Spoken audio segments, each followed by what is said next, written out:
Mr. President, I have a statement which I'm going to make on the Voting Rights Act, which I think is apropos as we are considering Super Tuesday and the millions of Americans who will participate.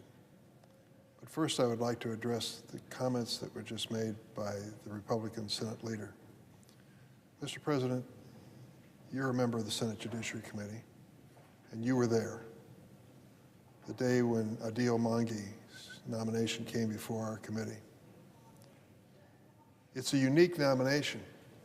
It's never happened before, never in the history of the United States, because Mr. Mangi is a Muslim American, and he is being nominated to serve on the second highest court in the land.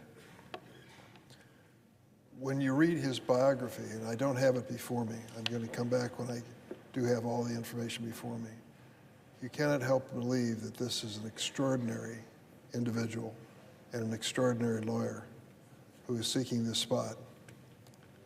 The treatment he received in the Senate Judiciary Committee, you'll remember it as well as I will, because he was a Muslim American, was outrageous. Outrageous. They believed that he must be a terrorist because he's Muslim, and it was suggested by a number of senators questioning him, his links with terrorism. In fact, one Republican senator went so far as to ask him on the record, do you celebrate 9/11 in your home? Do you celebrate 9/11 in your home? He said, of course not. It was a horrible thing. I condemn all forms of violence and terrorism, he said. And those people, many who died, were from the same community I was in the state of New York and New Jersey. And then there was a suggestion that because he was a Muslim American, he must be anti-Semitic. I can't tell you how many different times that was asked of him. And he condemned anti-Semitism on a wholesale basis with no qualifications and no equivocation.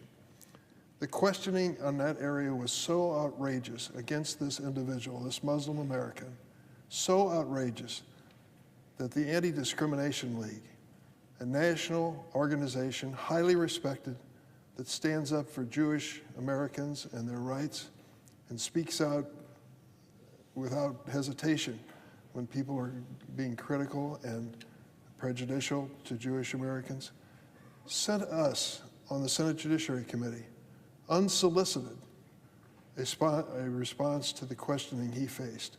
I read it into the record at the committee meeting. Mr. President, I want to tell you, politics isn't beanbag. And I know if you're seeking a lifetime appointment to the bench, you better be prepared to answer a lot of questions. Some of them will be fair and some won't be fair, but be ready, it's going to happen.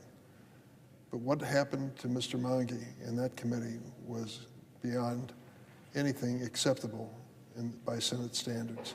And it continues to this day. To argue that he's somehow a cop killer, my God, what more are they going to throw at this man?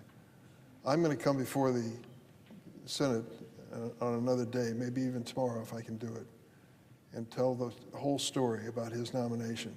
But to listen to what was just said about this man is breathtaking. He is an extraordinary individual. He is overqualified for the job, if there is such a thing. He certainly has served his country and wants to do more. And the fact that he is a Muslim American should not subject him to this type of beating in the committee or on the floor of the Senate. And I'll return to address that issue specifically at a later date.